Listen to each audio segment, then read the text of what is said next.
സുഹൃത്തുക്കളെ നമസ്കാരം. പുതിയൊരു വീഡിയോയിലേക്ക് എല്ലാവർക്കും സ്വാഗതം. കൊല്ലസുധീനെ പറ്റിയിട്ട് പറയാൻ വേണ്ടിയിട്ടാണ് ഇന്ന് വന്നിരിക്കുന്നത്. കാരണം നിലവിൽ കൊല്ലസുധിക്ക് 2 ഭാര്യമാരുണ്ട് എന്നാണ് നമുക്ക് എല്ലാവർക്കുമുള്ള അറിവ്. ആദ്യത്തെ ഒരു ഭാര്യ കിച്ചു എന്ന് പറയുന്ന ആ ഒരു കുട്ടിയുടെ അമ്മയാണ്. ആ അമ്മ ഈ സുധിയെയും അതുപോലെ ഈ മകനെയും ഉപേക്ഷിച്ച് പോയതിന് ശേഷമാണ് രേണുവിനെ കല്യാണം കഴിക്കുന്നത്. ആ അമ്മ പിന്നീട് എന്ന് പറഞ്ഞ ജീവൻ ഒടുക്കുകയും ചെയ്തു. പിന്നെ രേണുവിനെ കല്യാണം കഴിച്ച് അതിലും ഒരു കൊച്ചുണ്ട്. അങ്ങനെ 2 ഭാര്യമാർ സുധിക്കുണ്ട് എന്ന് നമുക്ക് എല്ലാവർക്കും അറിയാം. ഇപ്പോഴേ ഒരു വോയിസ് ക്ലിപ്പ് ഇങ്ങനെ പുറത്തു വന്നിട്ടുണ്ട്. ആ വോയിസ് ക്ലിപ്പിൽ പറയുന്നത് എന്താണെന്ന് വെച്ചാൽ, ഞാൻ കൊല്ലസുധിയുടെ ഭാര്യയാണ്, എന്റെ പണം കൊണ്ടാണ് ഈ രേണു ഇപ്പോഴും കളിക്കുന്നത്, അതുപോലെ തന്നെ കൊല്ലം സുധി എന്ന് പറയുന്ന എന്റെ ഭർത്താവാണ് എന്നൊക്കെ പറഞ്ഞിട്ട് ഒരു സ്ത്രീ വന്നിട്ടുണ്ട്. ഒരു കാര്യം ഞാൻ പറയുകയാണ്, അതായത് ഇതിന്റെയൊക്കെ എന്ന് പറഞ്ഞു കഴിഞ്ഞാൽ എന്താ പറയുക, ഇത് ഒറിജിനലാണോ അല്ലെങ്കിൽ ഫേക്ക് ആണോ എന്നൊന്നും നമുക്കറിയില്ല. ഏതായാലും ആ സ്ത്രീ പറയുന്ന കാര്യങ്ങളൊന്നും നമുക്ക് കേട്ടിട്ട് വരാം. എന്താണെന്ന് വെച്ച് കഴിഞ്ഞാൽ, ആ സ്ത്രീ പറയുന്നത് ഈ രേണു സുധി ജീവിക്കുന്നത് എന്റെ പൈസനെ കൊണ്ടാണെന്നൊക്കെ പറഞ്ഞു കഴിഞ്ഞാൽ അതെങ്ങനെയാണെന്ന് നമുക്കറിയില്ല. കാരണം എന്താ വെച്ചാൽ ഇവരിനി മാസാമാസം പൈസ അയച്ചു കൊടുക്കുന്നുണ്ടോ എന്ന് പോലും നമുക്കറിയില്ല. ഏതായാലും നമുക്ക് ആ വോയിസ് ക്ലിപ്പ് കേട്ടതിന് ശേഷം നമുക്ക് തിരിച്ചു വരാം. കാരണം എന്താണോ ഇവിടെയൊക്കെ നടക്കുന്നത്, അതായത് നമ്മൾ അറിയാത്ത പല കാര്യങ്ങളും ഇവിടെ നടക്കുന്നുണ്ട്. എന്താണ് ഇതിന്റെയൊക്കെ അർത്ഥം എന്ന് നമുക്ക് മനസ്സിലാകുന്നില്ല. ഏതായാലും ആ സ്ത്രീ പറയുന്നത് നമുക്കൊന്ന് കേട്ടിട്ട് വന്നിട്ട് അതിനെ പറ്റിയിട്ട് നമുക്ക് കൂടുതൽ സംസാരിക്കാം. വൈഫ് രേണുവിനെ കുറിച്ചാണ് എനിക്ക് കുറച്ച് കാര്യങ്ങൾ പറയാനുള്ളത്. എനിക്കൊരിക്കലും അവളെ നാണം കെടുത്തണമെന്നോ ഇല്ലെങ്കിൽ അവൾക്ക് അവളുടെ ഇമേജിനെ ബാധിക്കുന്നത് ചെയ്യണമെന്നോ എനിക്കൊരു താല്പര്യമുള്ള ഒരാളല്ല. അയ്യോ, എന്റെ സുധിച്ചേട്ടന്റെ കൂടെ അവൾ 1 വർഷം താമസിച്ചേ ഉള്ളൂ, കല്യാണമൊന്നും അവൾ കഴിച്ചിട്ടില്ല എന്നാണ് പറഞ്ഞത്. എന്റെ അമ്മയുടെ 15 സെന്റ് വസ്തു വിറ്റിട്ടാണ് ഞങ്ങൾ കൊല്ലത്തേക്ക് വരുന്നത്. അവർ തമ്മിൽ കാണുന്നുണ്ട്. ഇപ്പൊ ഇങ്ങനെ അയക്കുമല്ലോ, എനിക്ക് ഇങ്ങനെ റെക്കോർഡിങ്ങിൽ അത് പറയാനായിട്ട് ബുദ്ധിമുട്ടാണ് ചേച്ചി. അതുകൊണ്ടാണ് വൾഗർ മെസ്സേജുകളൊക്കെ ഉണ്ടായിരുന്നു. അപ്പൊ നിങ്ങൾ ചോദിച്ചോ സുജി അടിക്കുകയൊക്കെ ചെയ്തു. ഞാൻ ഇവിടെ കുക്കി എടുത്ത് കൊണ്ടുവരുന്നത് എന്തിനാന്ന് എനിക്ക് അറിയില്ല. അവർക്ക് റേറ്റിംഗിന് വേണ്ടിയിട്ടായിരിക്കും. പിന്നെ ഇപ്പൊ നിലവിൽ അവളാണല്ലോ ഉള്ളത്. രേണു സുധിയുടെ കൂടെ നിൽക്കുന്ന അതേ പാറ്റേണിലാണ് സുധി എന്നോട് സംസാരിച്ചുകൊണ്ടിരുന്നത്. ഞാൻ ഈ സംസാരത്തിലാണ് വീണ് പോയത്. അങ്ങനെ തന്നെയായിരുന്നു. അല്ലാതെ രേണുവിനെ മാത്രമല്ല പൊന്നെ ചക്കരയെന്ന് വിളിക്കുന്നത്. എനിക്കിങ്ങനെ പാട്ട് പാടിക്കൊണ്ട് നടക്കാൻ ഇഷ്ടമല്ല. എനിക്ക് പുള്ളിയുടെ ഭാര്യ എന്ന ലേവലിൽ ഇരിക്കുന്ന ഇഷ്ടമല്ല. പുള്ളിയുടെ ഭാര്യ ആയിരുന്നു എന്ന് പറയാനും ഇഷ്ടമല്ല. അതായത് ഇവിടെ സപ്പോർട്ട് ചെയ്യുന്ന കുറെ ആൾക്കാർ ചോദിച്ചിട്ടുണ്ട് എന്നോട്, എന്ത് കഞ്ചിക്കാരി ഇവരുടെ പുറകെ പോയെന്ന്. ശേഷം കുറച്ച് കാര്യങ്ങൾ ഞാൻ പറയാം. എന്റെ പേര് വെളിപ്പെടുത്താനായിട്ട് എനിക്ക് താല്പര്യമില്ല. പിന്നെ ഓൾമോസ്റ്റ് എല്ലാവർക്കും എന്നെ അറിയാവുന്ന ഒരു വ്യക്തിയാണ് ഞാൻ. സുധിയുടെ വൈഫ് രേണുവിനെ കുറിച്ചാണ് എനിക്ക് കുറച്ച് കാര്യങ്ങൾ പറയാനുള്ളത്. എന്റെ ഒരു കസിൻ ചേച്ചി, അതുപോലെ എന്നെ സ്നേഹിക്കുന്ന 1-2 ചേട്ടന്മാര്. അപ്പൊ എനിക്കൊരിക്കലും അവളെ നാണം കെടുത്തണമെന്നോ ഇല്ലെങ്കിൽ അവൾക്ക് അവളുടെ ഇമേജിനെ ബാധിക്കുന്നത് ചെയ്യണമെന്നോ എനിക്കൊരു താല്പര്യമുള്ള ഒരാളല്ല. പക്ഷെ എനിക്ക് എന്റെ ലൈഫിൽ കുറെ ബുദ്ധിമുട്ടുകളും പ്രശ്നങ്ങളും വന്നത് കൊണ്ട് എനിക്കിത് പറഞ്ഞേ പറ്റത്തുള്ളൂ. പറയാൻ പറ്റും. 2013 സുധി എന്നെ ഒഫീഷ്യലി മാരേജ് ചെയ്യുന്നത്. ഇപ്പം നിലവിൽ സുധിയുടെ വൈഫല്ല. ഇങ്ങനെ ഡിവോഴ്സ്ഡ് ആയിട്ട് ഒരു 6-7 വർഷമായി. കൊല്ലത്ത് കോടതിയിൽ വെച്ചിട്ടായിരുന്നു ഡിവോഴ്സ്ഡ് ആയത്. അതിന് കാരണം ഈ രേണു തന്നെയാണ്. അത് ഞാൻ പറയാം. പിന്നെ എന്നെ അറിയാവുന്ന കുറെ ആൾക്കാരോട് രേണു പറഞ്ഞുകൊണ്ട് നടക്കുന്നത്, ഞങ്ങൾ ലിവിംഗ് ടുഗദർ സെറ്റപ്പ് ആയിരുന്നു. സുധി എന്നെ 1 വർഷം ഇങ്ങനെ കൊണ്ടു നടന്ന് അത്ര വളരെ മോശമായിട്ടാണ് അവള് പറയുന്നത്. എനിക്കിപ്പോ ഇതിലങ്ങനെ സംസാരിക്കാനായിട്ട് താല്പര്യമില്ല.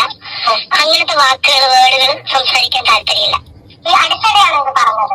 ഈ അടുത്തിടെ എന്റെ ഒരു ചേച്ചി ഞങ്ങള് ഓൾമോസ്റ്റ് പരിചയമുള്ള ഫാമിലി ഫ്രണ്ട് ഒരു ചേച്ചി കൊല്ലത്ത് മറ്റേ കാട്ടിൽ മേക്കത് ക്ഷേത്രത്തില് ഷൂട്ട് ഉണ്ടായിരുന്നു. അപ്പൊ ചേച്ചി കാഷ്വലായിട്ട് ചോദിച്ചു, എന്നെ അറിയോ എന്നിങ്ങനെ ചോദിച്ചു. ചേച്ചിയോട് പറഞ്ഞു, അറിയാം എന്ന് പറഞ്ഞ ചേച്ചി കാര്യങ്ങൾ സംസാരിച്ചു. അപ്പൊ പുള്ളിക്കാരത്തി എടുത്ത വായില് പറഞ്ഞ ഡയലോഗ്, അയ്യോ എന്റെ സുധിച്ചേട്ടന്റെ കൂടെ അവൾ 1 വർഷം താമസിച്ചേ ഉള്ളൂ, കല്യാണമൊന്നും അവൾ കഴിച്ചിട്ടില്ല എന്നാണ് പറഞ്ഞത്. എന്റെ അമ്മയുടെ 15 സെന്റ് വസ്തു വിറ്റിട്ടാണ് ഞങ്ങൾ കൊല്ലത്തേക്ക് വരുന്നത്. അപ്പൊ എന്നെ ഫീൽഡിലേക്ക് കൊണ്ടുവന്നതും പുള്ളി തന്നെയാണ്. ഫീൽഡിൽ ഞാൻ ഓൾമോസ്റ്റ് ഉണ്ടായിരുന്നു, എന്നാൽ തന്നെയും ഫീൽഡിലേക്ക് കുറച്ചും കൂടി ബെറ്റർ ആയിട്ട് കൊണ്ടുവന്നത് പുള്ളി തന്നെയാണ്. ഫീൽഡ് എന്ന് പറയുന്നത് മിമിക്രി ആണോ എന്തായിരുന്നു? ഞാൻ മിമിക്രി ഫീൽഡായിരുന്നു. മിമിക്രി ഫീൽഡ് എന്ന് പറയുമ്പോൾ തന്നെ എന്റെ കൂടെയുള്ള കഴിഞ്ഞ വർഷങ്ങളിൽ നിന്ന് ആൾക്കാർക്ക് മൊത്തം അറിയാവുന്ന കാര്യങ്ങളാണ്. അപ്പോഴ് അങ്ങനെയാണ് ഞങ്ങൾ മാരേജ് ചെയ്യുന്നതും. മാരേജ് ചെയ്യുമ്പോൾ ഏഷ്യൻറ്റ് നിൽക്കുമ്പോഴാണ് മാരേജ് ചെയ്യുന്നതും. പിന്നെ കോമഡി ഫെസ്റ്റിവലിലേക്ക് വന്നു. പിന്നെ കോമഡി മാസ്റ്റേഴ്സ് എന്ന് പറയുന്ന പ്രോഗ്രാമിലേക്ക് വന്നു. നിങ്ങളുടെ മാരേജ് കഴിഞ്ഞ വർഷം ഏതാണ്? 2013 2012 ലാസ്റ്റ് ഡിസംബർ 26 തീയതി ആയിരുന്നു. 2012 ലാസ്റ്റ്. ഓക്കെ. അപ്പൊ കല്യാണം കല്യാണം നടന്നത് കൊല്ലം മാടനരം ക്ഷേത്രത്തിൽ വെച്ചിട്ടായിരുന്നു കല്യാണം നടന്നത്. സുധിച്ചേട്ടന്റെ ഫ്രണ്ട്സും എന്റെ ഫാമിലിയും അവരുടെ ഫാമിലിയും എല്ലാരും കൂടി ചേർന്നിട്ടാണ് കല്യാണം നടത്തിയത്. നിങ്ങൾ പ്രേമിച്ച് കെട്ടിയതാണോ അതോ നിങ്ങൾ പ്രേമിച്ച് കെട്ടിയതാണോ എന്ന് വെച്ചാൽ പ്രേമൊന്നും ഇല്ലായിരുന്നു. നമ്മൾ ഒരുമിച്ച് പ്രോഗ്രാം ചെയ്തപ്പോ കുറെ ആൾക്കാരുണ്ടല്ലോ, ഇങ്ങനെ ബോറായിട്ട് സംസാരിക്കാനുള്ള കുറെ ആൾക്കാരുണ്ടായിരുന്നല്ലോ. ആ ടൈമില് ഞാൻ തന്നെയാണ് പുള്ളിയോട് ചോദിച്ചത്, ചേട്ടൻ ഇങ്ങനെ എല്ലാരും ഇങ്ങനെ ഓരോന്നൊക്കെ പറയുന്നുണ്ട്, അപ്പൊ ചേട്ടൻ നമുക്ക് കല്യാണം കഴിച്ചത് ഞാൻ തന്നെയാണ് ചോദിച്ചത്. ആ പുള്ളി എന്നോട് പറഞ്ഞു, നിനക്ക് നീ കൊച്ചാണ്, നീ എന്തർത്ഥത്തിലാണ് അങ്ങനെയൊക്കെ സംസാരിക്കുന്ന എന്നോട് പുള്ളി ചോദിച്ചു തിരിച്ചു. അപ്പൊ ഞാൻ പറഞ്ഞു, ചേട്ടാ ഈ ഒരു റിയാലിറ്റി ഷോ കഴിയുമ്പോഴത്തേന് ഞാൻ വേറെ പോകും, ചേട്ടൻ വേറെ പോകും, അപ്പോഴേ എന്നെ ആൾക്കാർ ആ ഒരു കണ്ണുകൊണ്ടല്ലേ കാണത്തുള്ളൂ എന്ന് ഞാൻ പുള്ളിയോട് ചോദിച്ചു. അന്ന് പുള്ളിക്കൊരു മകനുണ്ട്, രാഹുൽ ദാസ്. അന്നവൻ അവിടെ തന്നെ ഒരു സ്കൂളിൽ പഠിച്ചോണ്ടിരിക്കുവാണ്. 4ാം സ്റ്റാൻഡേർഡിൽ എന്തോ പഠിച്ചോണ്ടിരിക്കുകയാണ്. 4, 5 കണ്ടാണ്, എനിക്ക് നല്ല ഓർമ്മയില്ല. അവരുടെ വീട്ടില് നേരെ കല്യാണം കഴിച്ച വീട്ടിലാണ് കൊണ്ടുപോയത്. അവിടെ റിസപ്ഷനും കാര്യങ്ങളും ഒക്കെ ഉണ്ടായിരുന്നു. അവരച്ഛൻ, അമ്മ, അന്ന് അച്ഛൻ ജീവിച്ചിരിപ്പുണ്ട്, ചേട്ടൻ, ചേട്ടത്തി ഇവരൊക്കെ വന്നിട്ടാണ് വീട്ടിൽ വന്ന് കല്യാണം ആലോചിക്കുന്നത്. അപ്പോഴവര് ഫാമിലി തന്നെ ഉള്ളവർ എന്റെ അമ്മയോട് പറഞ്ഞു, ഇവള് കൊച്ചാണ്, അതുകൊണ്ട് എന്തിനാണ് വെറുതെ ജീവിതം പറിക്കുന്നത്, എന്റെ അനിയനായതുകൊണ്ട് പറയുമല്ല എന്നൊക്കെ അവർ പറഞ്ഞു. പിന്നെ ആളുടെ ഫസ്റ്റ് വൈഫ്, അതായത് കിച്ചുവിന്റെ അമ്മ ശാലിനി, പുള്ളിക്കാരത്തി ഞാനുമായിട്ട് നല്ല കമ്പനിയായിരുന്നു, വിളിക്കുകയൊക്കെ ചെയ്യുമായിരുന്നു. അപ്പോഴ് പുള്ളിക്കാരത്തി ഇങ്ങനെ കല്യാണം ഉറപ്പിച്ചു കഴിഞ്ഞിട്ടാണ്, അവള് ഡാൻസറാണ്, ഇങ്ങനെ കാര്യങ്ങളൊക്കെ അറിഞ്ഞിട്ട് എന്നോട് ഇങ്ങനെ കാര്യങ്ങളൊക്കെ വിശദമായിട്ട് പറയുന്നത്. പിന്നെ ഈ ചാനലിൽ വന്ന് പറഞ്ഞ പല കാര്യങ്ങളും കള്ളത്തരമാണ്. ആര് പറഞ്ഞത്? ഈ സുധിച്ചേട്ടനും സുധിച്ചേട്ടന്റെ വൈഫും വന്ന് ചാനലിൽ വന്ന് പറഞ്ഞ പല കാര്യങ്ങളും കള്ളത്തരങ്ങളാണ്. കാരണം സുധിച്ചേട്ടനുമായിട്ട് ഞാൻ പല പ്രാവശ്യം വഴക്കുണ്ടാക്കിയിട്ടുണ്ടെങ്കിൽ ഞങ്ങളുടെ ലൈഫിലെ പ്രശ്നങ്ങളായിട്ടല്ല. ഈ ശാലിനിക്ക് ഒരുപാട് പൈസ, അന്ന് ഈ ഗൂഗിൾ പേ ഒന്നുമില്ല, ഈ ബാങ്ക് വഴി ട്രാൻസാക്ഷൻ ചെയ്ത് കൊടുക്കും. എന്നിട്ട് ഈ ബില്ല് നമ്മൾ ഈ സ്ലിപ്പ് പുള്ളി ബ്രേസിൽ വെച്ച് മറക്കും. ഇത് ഞാൻ കാണുമ്പോഴാണ് ഏറ്റവും കൂടുതൽ ഞങ്ങൾ വഴക്കുണ്ടായിട്ടുള്ളത്. നിങ്ങൾ ഡിവോഴ്സ് ചെയ്തു, നിങ്ങൾക്ക് വേണ്ടെന്ന് പറഞ്ഞിട്ട് പിന്നെ എന്തിനാ നിങ്ങൾ ഈ കാശൊക്കെ അവർക്ക് ഇട്ട് കൊടുക്കുന്നതൊക്കെ ഞാൻ ചോദിച്ചു വഴക്കുണ്ടാക്കിയിട്ടുണ്ട്. ശാലി മരിച്ചുപോയി. എന്റെ മാരേജ് കഴിഞ്ഞ് എനിക്ക് ഒരു 7 മന്ത് പ്രഗ്നന്റ് ആയിട്ടിരിക്കുന്ന ടൈമിൽ എന്നെ ശാലിനി വിളിച്ചിട്ടുണ്ടായിരുന്നു. ഇങ്ങനെ എന്റെ മാരേജ് കഴിഞ്ഞ് ഞാൻ 7 മന്ത് പ്രഗ്നന്റ് ആയിട്ടിരിക്കുന്ന സമയത്താണ് ഈ ശാലി എന്നെ വിളിക്കുന്നത്. എന്റെ നമ്പർ കിട്ടാൻ പുതിയായിട്ടുള്ള മാരേജ് കഴിഞ്ഞ് ഡിവോഴ്സ് കഴിഞ്ഞിട്ട് നെക്സ്റ്റ് മാരേജിലേക്ക് വന്നപ്പോ എന്റെ അമ്മയാണ് ആദ്യം വിളിക്കുന്നത്. വിളിച്ചിട്ട് പറഞ്ഞു, എനിക്ക് എന്റെ നമ്പർ ഒന്ന് വേണമെന്ന് പറഞ്ഞു. അപ്പൊ അമ്മ നമ്പർ കൊടുത്തു. അങ്ങനെ എന്നെ വിളിച്ചു. അപ്പൊ എനിക്ക് അറിയാത്തൊരു നമ്പർ, ഞാൻ ഫോൺ എടുക്കാൻ പറഞ്ഞു, നിനക്ക് എടാ ഞാനാണ് ശാലിനിയ. ഞാൻ പറയണമെന്ന് പറഞ്ഞു. അപ്പൊ നീ കാണുന്നില്ലേ, എപ്പിസോഡുകളൊക്കെ കാണുന്നില്ലേ എന്ന് എന്നോട് ചോദിച്ചു. അപ്പൊ ഞാൻ പറഞ്ഞു, ഞാനതൊന്നും കാണാറില്ല എന്ന് പറഞ്ഞു. അത് എന്നെ നാണം കെടുത്തിക്കൊണ്ടിരിക്കുവാണ്. ആ ടൈമിൽ അവക്ക് 3.5-4 വയസ്സുള്ളൊരു മോനുണ്ട്. അപ്പോഴും ഞാൻ ശരിയെത്തുള്ളൂന്നൊക്കെ എന്നോട് പറഞ്ഞു. അപ്പൊ ഞാൻ ആളോട് പറഞ്ഞു, അങ്ങനൊന്നും ചെയ്യരുത്, പറയുന്നവരെന്തെങ്കിലുമൊക്കെ പറഞ്ഞോട്ടെ, അങ്ങനെയൊന്നും ചെയ്യാൻ പോകരുത്, നിനക്കൊരു മോനുണ്ട്, അപ്പൊ അവനെ നോക്കി നീ ജീവിക്കുക എന്നൊക്കെ ഞാൻ പറഞ്ഞു. പക്ഷെ അത് കഴിഞ്ഞ ശേഷം എനിക്ക് അപ്പൊ എന്നെ നേരിട്ട് കാണണമെന്ന് പറഞ്ഞു ആള്. ഞാൻ പറഞ്ഞു, എനിക്ക് ഓൾമോസ്റ്റ് എന്റെ ബോഡി ഭയങ്കര വീക്കാണ്. ആ ടൈമില് എനിക്ക് പ്രഷറൊക്കെ കൂടിയിട്ട് ഭയങ്കര പ്രോബ്ലം ആയിരുന്നു. അപ്പൊ എനിക്ക് വെളിയിലേക്ക് ഇറങ്ങാനൊന്നും ഒക്കത്തില്ല. ഞാന് നെക്സ്റ്റ് മന്ത് പൊങ്കാല കഴിഞ്ഞിട്ട് ഞാൻ വീട്ടിലേക്ക് വരും. വീട്ടിലേക്ക് വരുമ്പോഴത്തേന് നീ വന്ന് കാണുന്നൊക്കെ പറഞ്ഞിട്ടാണ് ഞാൻ ഫോൺ കട്ട് ചെയ്യുന്നത്. നെക്സ്റ്റ് മന്ത് ഒരു 13-ാം തീയതി 14-ാം തീയതി കഴിഞ്ഞപ്പോ എന്റെ ഒരു ഫ്രണ്ട് ഗൾഫിൽ നിന്ന് എന്നെ വിളിച്ചിട്ട് പറയുന്നു, അപ്പൊ ഈ ഗ്രൂപ്പുകളൊക്കെ ഞാൻ ഡിലീറ്റ് ചെയ്ത് കളഞ്ഞു. നീ അറിഞ്ഞോ ശാലിനി കണക്ക് ചെയ്തു എന്ന് പറഞ്ഞു. അങ്ങനെയാണ് ഞാൻ അറിയുന്നത് ഇവിടെ സൂസൈഡ് ചെയ്തു എന്നൊക്കെ. പിന്നെ സുധി ചേട്ടൻ വന്ന ചാനലിൽ പറഞ്ഞ പകുതി എന്നല്ല, ഒരു 95% കള്ളം തന്നെയാണ്. ഒന്നും സത്യാവസ്ഥയില്ല. ഞാൻ സുധി ചേട്ടനുമായിട്ട് ഫസ്റ്റ് വഴക്കുണ്ടാക്കി എന്റെ വീട്ടിലേക്ക് വരുന്നത് കിച്ചുവിന് ഒരു സൈക്കിൾ മേടിച്ചു കൊടുത്തു. ശാലിനിയും ശാലിനിയുടെ ഹസ്ബൻഡും കൂടി വന്നിട്ട് ഈ സൈക്കിൾ ഞാൻ കാണുന്ന ടെറസിന്റെ മുകളിൽ കൊണ്ടുവച്ചു ഇവര്. അപ്പൊ അടുത്ത വീട്ടിലെ ചേച്ചി എന്നെ കോൾ ചെയ്ത് പറഞ്ഞു, ഒരു തൊട്ടടുത്ത വീട്ടിലെ കോൾ ചെയ്ത് പറഞ്ഞു ഇതുപോലെ ശാലിനി വന്നിട്ടുണ്ട്, ഹസ്ബൻഡ് ഉണ്ടെന്ന് പറഞ്ഞു. എനിക്ക് എവിടെ വന്നിട്ടുണ്ടെന്ന് ചോദിച്ചു. പറഞ്ഞു അവരെ വീട്ടിൽ വന്നിട്ടുണ്ട്, അവരമ്മയും അന്ന് അച്ഛനില്ല, അച്ഛൻ മരിച്ചുപോയി. അച്ഛനുള്ള സമയത്ത് ഇവരെ വീട്ടിൽ കേട്ടില്ലായിരുന്നു, കാരണം മോനെ കളഞ്ഞിട്ട് പോയതല്ലേ. ഫുഡൊക്കെ വെച്ച് അവര് ഫുഡൊക്കെ കഴിച്ചു. അപ്പൊ ഇവരെല്ലാം എന്നെ ചീറ്റ് ചെയ്തായിരുന്നു, അവര് ഫാമിലി ഫുള്ളും. ഞാൻ നിലവിൽ ഭാര്യയായിട്ടിരിക്കുന്ന സമയത്ത് നടക്കുന്ന കാര്യമാണ് പറഞ്ഞത്. അപ്പൊ ഞാൻ അങ്ങനെ അവരെ വീട്ടിൽ പോയിട്ട് ഭയങ്കര പ്രശ്നം ഉണ്ടാക്കി. ഞാൻ നേരെ അവരെ വീട്ടിനകത്ത് കയറിയപ്പോ അവിടെ ഒന്നും ഞാൻ സൈക്കിൾ കണ്ടില്ല. ലാസ്റ്റ് ഇവരെ വീട്ടിന്റെ ബാക്ക് സൈഡിൽ ടെറസിന്റെ മുകളിൽ ചെന്നപ്പോ അവിടെ സൈക്കിൾ ഇരിക്കുന്നു. ഞാൻ തിരിച്ചു വന്നിട്ട് ചോദിച്ചു സൈക്കിൾ ആര് മേടിച്ചെന്ന് ചോദിച്ചു. അപ്പൊ കിച്ചു പറഞ്ഞു വച്ചല മേടിച്ചത്, മീൻസ് ചേട്ടനെ വിളിക്കുന്ന വലിയച്ഛനെ വച്ചല എന്നാണ് വിളിക്കുന്നത്, മേടിച്ചതാണെന്ന് പറഞ്ഞു. അപ്പൊ ഞാൻ ഈ കാര്യങ്ങളൊക്കെ അറിഞ്ഞല്ലോ. ഇവര് പോയി സൈക്കിൾ മേടിച്ചാല് സ്കൂൾ തുറപ്പിലായിരുന്നു. പിന്നെ അതുപോലെ ആ പെൺകുട്ടി ഒരിക്കൽ പോലും ഇവന് വേണ്ടിയിട്ടൊന്നും ചെയ്യാതിരുന്നിട്ടില്ല. ബുക്കാണെങ്കിലും പുസ്തകമാണെങ്കിലും പിന്നെ ഡ്രസ്സുകളാണെങ്കിലും ഒക്കെ വാങ്ങി കൊടുക്കാറുണ്ട് ആ പെൺകുട്ടി. ഇവര് ചുമ്മാതെ കുറെ കെട്ടിക്കഥകൾ പറഞ്ഞുണ്ടാക്കിയതാണ്. പിന്നെ ഒരു സീസൺ ടൈമിലാണ് അവൾക്ക് ഇഷ്ടമായ ഒരാളുടെ കൂടെ അവള് പോയി. ഓക്കെ, ഇവര് മലയങ്കിരി പോലീസ് സ്റ്റേഷനിൽ കൊണ്ടുപോയിട്ട് കേസ് കൊടുത്തു. കേസ് കൊടുത്തപ്പോഴത്തേന് കുട്ടീനെ കൊണ്ടാണ് ഇവർ ആദ്യം പോയത്. കേസ് കൊടുത്തിട്ട് കുട്ടിയെ തിരിച്ചു മേടിച്ചതാണ്. അത് കഴിഞ്ഞ് ഇവര് വീട്ടിൽ ഏകദേശം ഒരു 1 month കാലഘട്ടം വരെയും സുധി പറഞ്ഞില്ല. സുധി പറയാതെ സ്റ്റേജുകളെല്ലാം കൊണ്ടു നടന്നു. അതിനുശേഷം ഇവര് വീട്ടില് നമ്മുടെ കൂടെ ഉള്ള ആളുടെ പേര് ഞാൻ വെളിപ്പെടുത്തുന്നില്ല, ആൾക്കിത് കേൾക്കുമ്പോ അറിയാൻ പറ്റും. ആള് വിളിച്ചു പറഞ്ഞു അങ്ങനെയാണ് ചേട്ടനും ചേട്ടത്തി എല്ലാരും പോയിട്ട് ഈ മോനെ എടുത്തിട്ട് വരുന്നത്. പക്ഷെ അന്ന് മുതല് ഞാൻ നിൽക്കുമ്പോ പോലും എനിക്ക് അവനെ നോക്കാനായിട്ടുള്ള ഒരവസരം ഉണ്ടായിട്ടില്ല. സ്വന്തം മോനെ പോലെ 2 കുട്ടികളാണ് അവർക്കുള്ളത്, പെൺകുട്ടികളാണ്. ആ കുട്ടികളെക്കാട്ട് സ്നേഹമായിട്ടാണ് ചേച്ചിയും ചേട്ടനും കൊണ്ടു നടന്നത്. സുധിച്ചേട്ടന്റെ ചേച്ചിയും ചേട്ടനും, സുധിച്ചേട്ടന്റെ ചേട്ടന്റെ വൈഫും ചേട്ടനും. അല്ലാതെ ഇവരാരും പറയുന്ന കണക്ക് അവർ ഈ കുട്ടീനെ നോക്കാതിരുന്നിട്ടില്ല. അമ്മ രാവിലെ 5 മണിയാകുമ്പോ ഉറക്കം എണീക്കും. എനിക്കൊന്നും അടുക്കള കയറാനുള്ള ഒരു കാര്യം അമ്മ ചെയ്യില്ല. അമ്മ തന്നെ എല്ലാ കാര്യങ്ങളും ചെയ്യും. ഫുഡ് ഉണ്ടാക്കും, ചോറ് വയ്ക്കും, പിന്നെ കാപ്പി ഉണ്ടാക്കി എല്ലാവർക്കും കൊടുക്കും. ഇതെല്ലാം അമ്മ തന്നെയാണ് ചെയ്യുന്നത്. ഈ കിച്ചുവിന്റെ ഡ്രസ്സ് പോലും അലക്കിയിരുന്ന അമ്മയാണ്. ഞാൻ പോലും അലക്കാനായിട്ട് അമ്മ സമ്മതിച്ചിട്ടില്ല. അതായത് സുജന്റെ അമ്മ. ഈ ആൾക്കാർ പറയുന്നതൊക്കെ പച്ച പരമാർത്ഥ കള്ളങ്ങളാണ്. ആ മോനെ നോക്കി വളർത്തിയതെല്ലാം ചേട്ടനും ചേട്ടത്തിയും തന്നെയാണ്. ഒരു പാരന്റ്സ് മീറ്റിംഗ് വന്നാൽ പോകുന്നതും എന്ത് കാര്യമാണെങ്കിലും ചേട്ടനും ചേട്ടത്തിയും തന്നെയാണ്.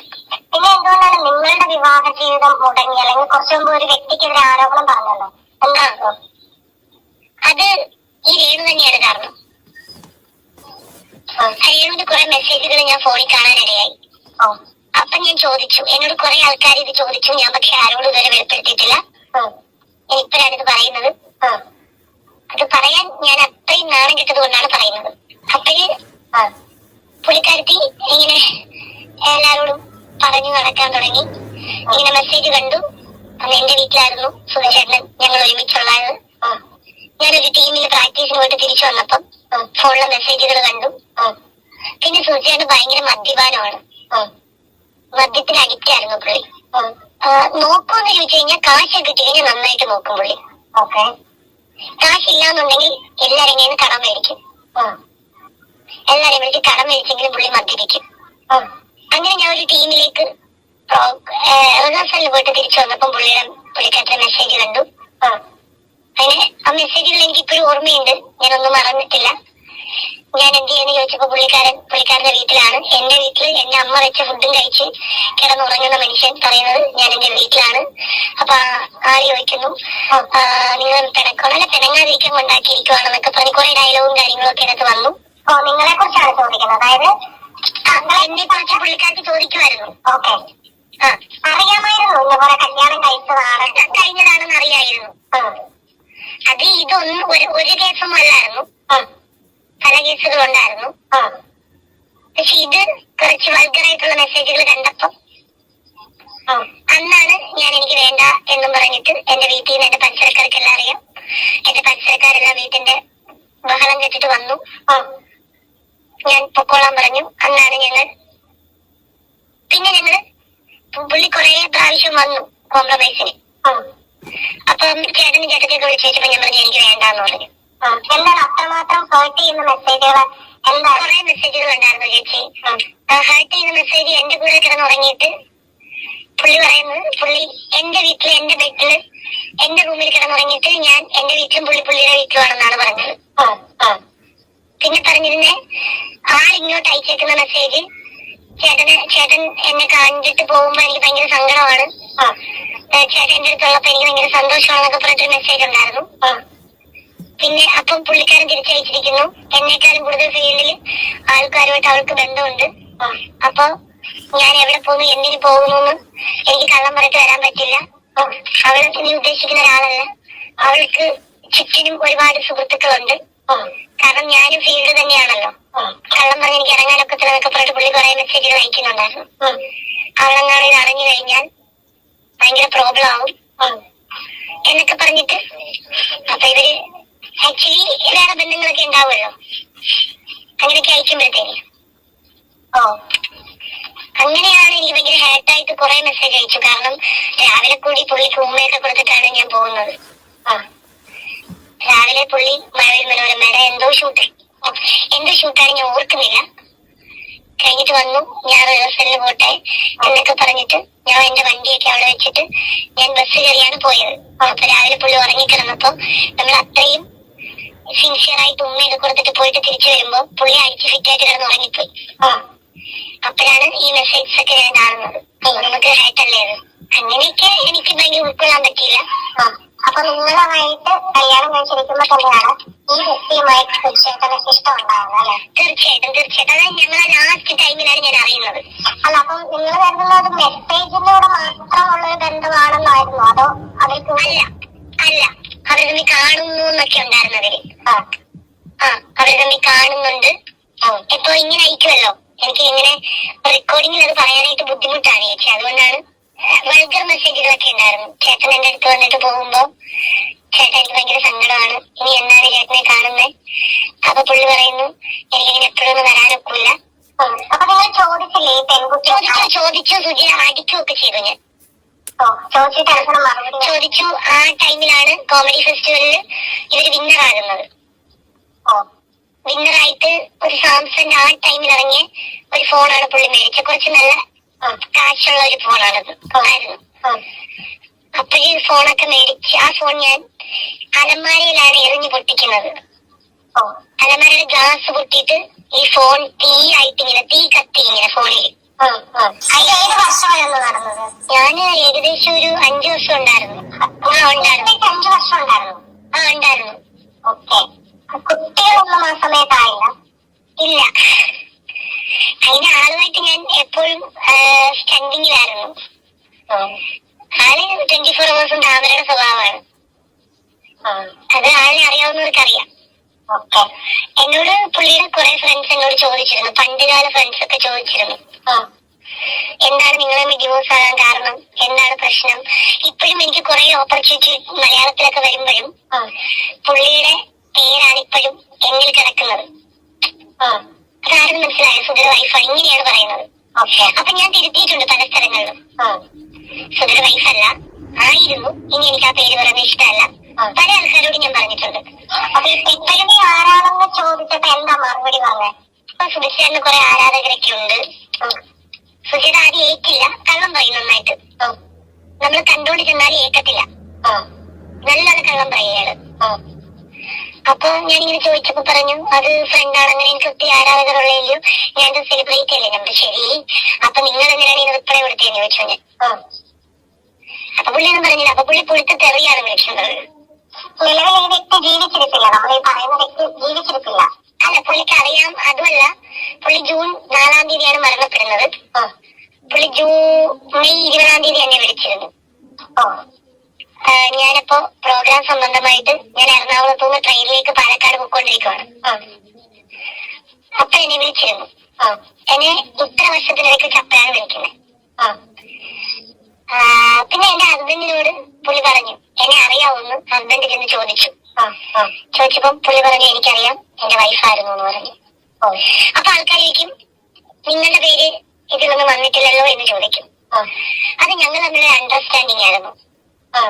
നാളെ നിങ്ങൾ ചിലപ്പോ ഒരു ആർട്ടിസ്റ്റ് ലെവലിൽ വലിയൊരാളാവും, ചിലപ്പോ ഞാനാകും. അതുകൊണ്ട് നമ്മളുടെ പേര് അങ്ങോട്ടും ഇങ്ങോട്ടും ഇതിൽ വലിച്ചിരിക്കാൻ പാടില്ല എന്നൊരു, ഇതിപ്പം അവള് തന്നെയാണ് അവളുടെ കുഴി തോണ്ടിയിട്ട് ഇത്ര എന്നെ കൊണ്ട് സംസാരിപ്പിച്ചത്. ഒരു കാര്യം സംശയത്തിന്റെ പേരിലാണ് ചോദിക്കുന്നത്. മെസ്സേജ് കണ്ടു, നിങ്ങള് വഴക്കുണ്ടാക്കി, ഫോൺ എറിഞ്ഞ് പൊട്ടിച്ചു. അത് തന്നെ സുധിച്ചേട്ടൻ തിരിച്ചു വീട്ടിൽ പോയി. സുധിച്ചേട്ടൻ അന്ന് തന്നെ ഡ്രസ് എല്ലാം പാക്ക് ചെയ്ത് ഞാൻ ഇറങ്ങിക്കോളാൻ പറഞ്ഞു. അപ്പൊ അന്ന് തന്നെ സുധിച്ചേട്ടൻ വീട്ടിൽ പോയി. അതിനുശേഷം പിന്നീട് നിങ്ങൾ എത്ര നാൾ കഴിഞ്ഞിട്ടാ ഡിവോഴ്സ്? ഇപ്പം കുറെ തവണ ആളുകൾ വീട്ടിൽ നിന്ന് സംസാരില്ല. ആദ്യം പുള്ളി കിച്ചുവിനെയും കൂട്ടിയിട്ട് കുറെ പ്രാവശ്യം വീട്ടിൽ വന്നു. അത് കഴിഞ്ഞ് ഞാൻ താല്പര്യമില്ല എന്നെ ആ ഒരു നിലപാടിൽ തന്നെ ഞാൻ നിന്നു. എനിക്ക് താല്പര്യമില്ല എന്നെ നിലപാടിൽ നിന്നു. അത് കഴിഞ്ഞ് സുധി വീട്ടിൽ ഒത്തുതീർപ്പിന് സുധിയും കിച്ചും കൂടിയാണ് വരുന്നത് എപ്പോഴും. അപ്പൊ ഞാൻ ഇറങ്ങി വെളിയിൽ പോകും. കാരണം എനിക്ക് സംസാരിക്കാൻ കൂടി താല്പര്യമില്ലായിരുന്നു. ഞാൻ ഇറങ്ങി വെളിയിൽ പോകും. ഇനി ഇവര് കുറെ നേരം എനിക്ക് എന്നെ വെയിറ്റ് ചെയ്യും. പക്ഷെ ഞാൻ പുള്ളിയൊക്കെ പോയി കഴിഞ്ഞാൽ അമ്മയെ വിളിച്ച് ചോദിക്കും പോയോന്ന്.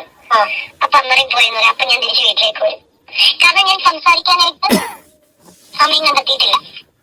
ഒരു പക്ഷെ സംസാരിച്ചു കഴിഞ്ഞാൽ വീണ്ടും ഇതൊരു അഡ്ജസ്റ്റബിൾ ആയിട്ട് പോകും എന്നെനിക്ക് ഉറപ്പുണ്ടായത് കൊണ്ട് ഞാൻ സംസാരിക്കാൻ നിന്നിട്ടില്ല.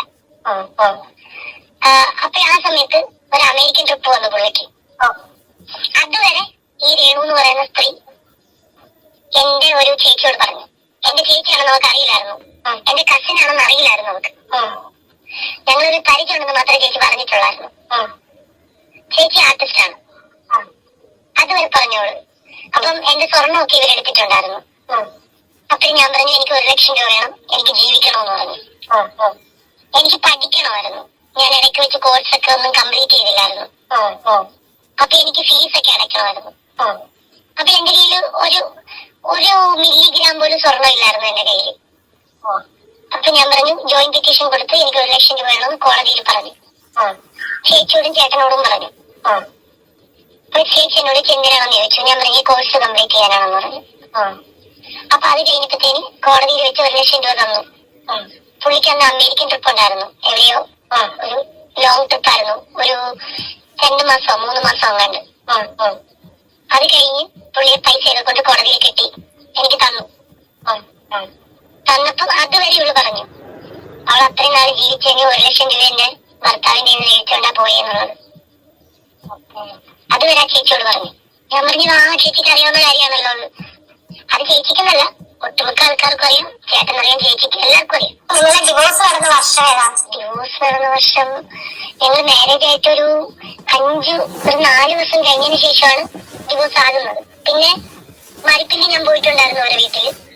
മരിപ്പിന് പോയിട്ടുണ്ടായിരുന്നു? പോയിട്ടുണ്ടായിരുന്നു. പോയത്തോട്ട് വീട്ടിൽ പോയിട്ടുണ്ടായിരുന്നു. കൊല്ലത്തെ വീട്ടില്? കൊല്ലത്തെ വീട്ടില്. അത് എന്റെയും സുജന്റെയും ഫ്രണ്ട്സ് തന്നെ. സുജയുടെ ഫ്രണ്ട്സ് തന്നെ എന്റെ ഫ്രണ്ട്സ് ഫീൽഡിൽ നിൽക്കുന്നത്.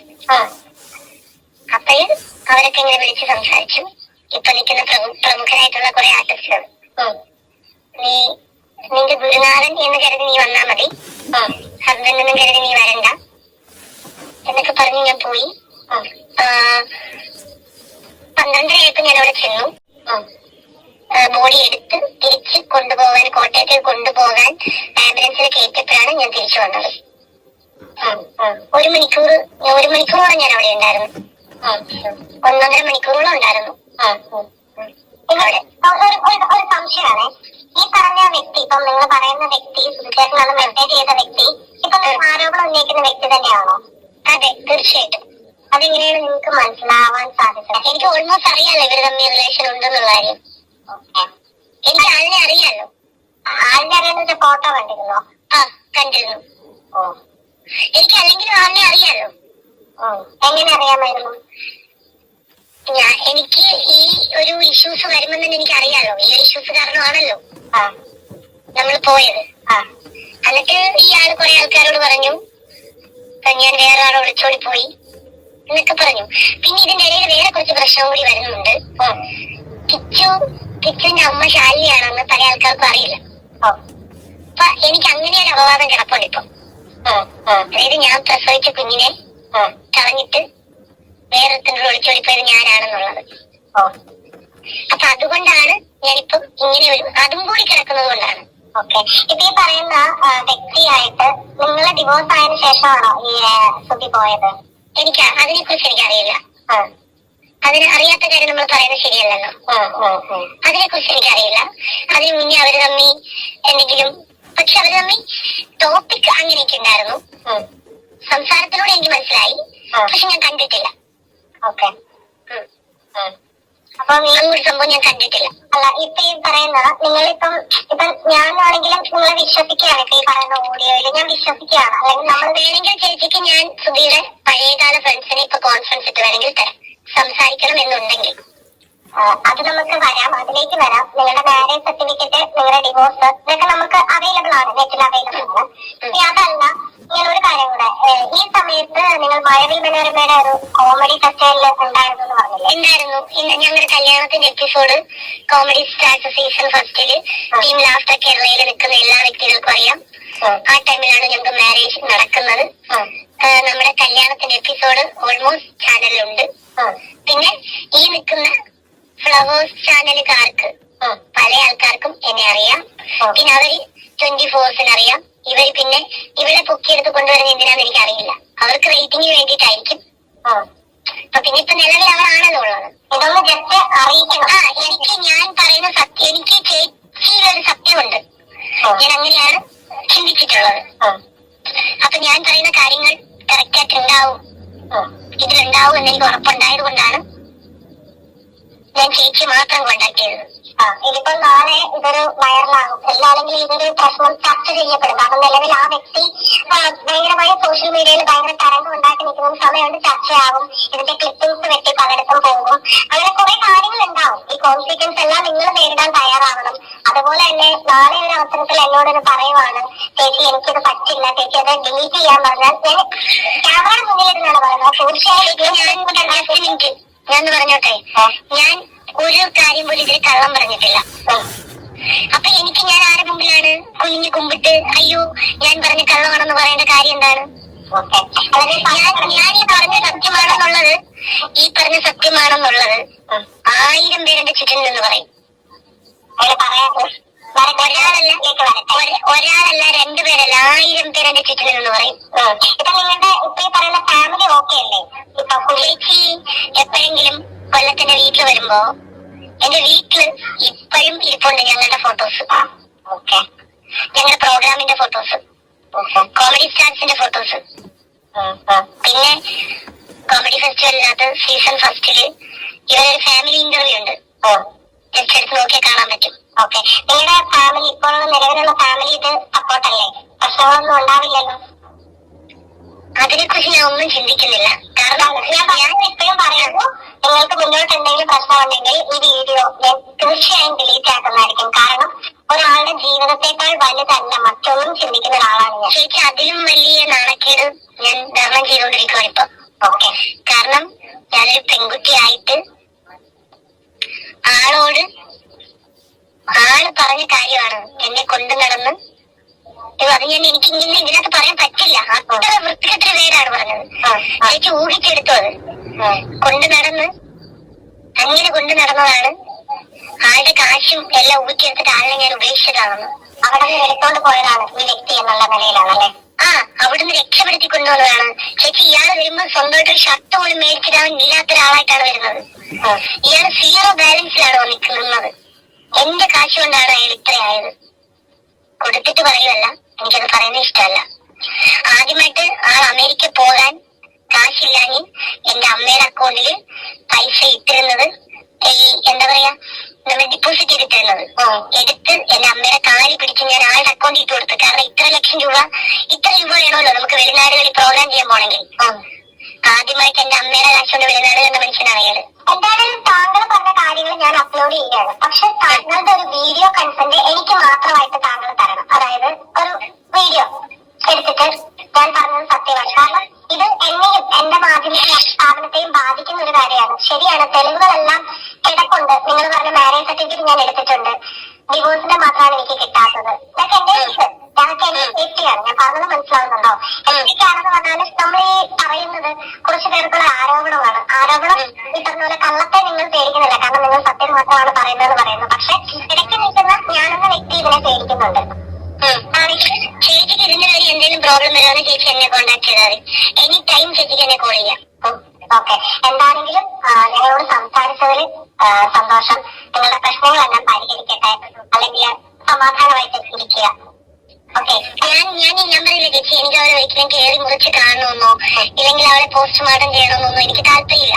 എന്നെ ഇപ്പൊ ഒരു പെൺകുട്ടിയാണ് അവള്, ഭർത്താവില്ലാതെ 2 പിള്ളേരുമായിട്ട് നിൽക്കുന്ന ഒരാളാണ്. പക്ഷെ നമ്മുടെ നിലനിൽപ്പിന് വേണ്ടി നമ്മളുടെ കൂടെ നിന്ന്, അല്ലെങ്കിൽ ഓൾമോസ്റ്റ് ഇങ്ങനെ പറഞ്ഞ് അവസാനിപ്പിക്കാം. ആയിരുന്നു ഒരു കല്യാണം കഴിച്ചത്, ഒരു ഡിവോഴ്സായി, ഞാൻ കിട്ടിയല്ലോ, കഴിഞ്ഞു, മാറ്റർ ക്ലോസ് ആയി, അങ്ങനെ പറഞ്ഞ അവസാനം. കൊല്ലം സുധിയുടെ രണ്ടാമത്തെ ഭാര്യയാണ് എന്ന് അവകാശപ്പെട്ടു വന്ന ഒരു സ്ത്രീയാണ്. അവരാണെങ്കിൽ പേരോ കാര്യങ്ങളോ ഒന്നും പറയാൻ തയ്യാറല്ല. അതുകൊണ്ട് തന്നെ എന്ന് പറഞ്ഞ് ഇത് എത്രത്തോളം ഇത് എന്താണ് ഇവർ തമ്മിലുള്ള പ്രശ്നം എന്നൊന്നും നമുക്കറിയില്ല. ഏതായാലും അവർ പറയുന്നത് വെച്ച് കേൾക്കുമ്പോഴേ അതായത് ഇതിന്റെ അകത്ത് എന്തൊക്കെയോ ഒളിഞ്ഞിരിക്കുന്ന സത്യങ്ങളുണ്ട് എന്നാണ് എനിക്ക് തോന്നിയിരിക്കുന്നത്. നമ്മളൊക്കെ എന്ന് പറഞ്ഞു കഴിഞ്ഞാൽ ചിലപ്പോ ഈ സുധീന്റെ കാര്യങ്ങളൊക്കെ അറിഞ്ഞത് പിന്നെ ഇതുപോലൊരു ഷോയിൽ നിന്ന് മാത്രമാണ്. ഷോയിൽ പറയുന്ന കാര്യങ്ങൾ മാത്രമാണ്. അദ്ദേഹത്തിന്റെ ഭാര്യ പോയതും അതുപോലെ തന്നെ ഈ മകനെ കൊണ്ട് കഷ്ടപ്പെട്ടതും അങ്ങനെ ഒരുപാട് കാര്യങ്ങൾ ചെയ്തതൊക്കെ എന്ന് പറഞ്ഞാൽ നമ്മൾ ഷോയിലൂടെ മാത്രമാണ് കണ്ടത്.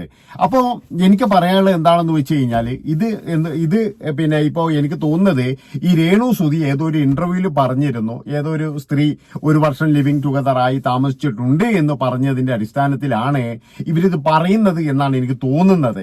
പിന്നെ മറ്റൊരു കാര്യം എന്ന് പറഞ്ഞാൽ എല്ലാവർക്കും ഉണ്ടാവുമല്ലോ, അതായത് ഒരു വിഷമം എല്ലാവർക്കും ഉണ്ടാവുമല്ലോ. കാരണം ഒരു ഇതിനും വരാത്തത് ഇതുവരെ നമ്മൾ ആരും ഒരാൾ പോലും അറിഞ്ഞിട്ടില്ല. സുധീന്റെ ഇങ്ങനെയൊരു സുധിക്ക് ഇങ്ങനെയൊരു നമ്മുടെ ഫാസ്റ്റ് ഉണ്ട് എന്ന് നമുക്ക് ആർക്കും അറിയില്ല. പക്ഷെ ഇപ്പോൾ ഇതിങ്ങനെ പുറത്തു വന്നു.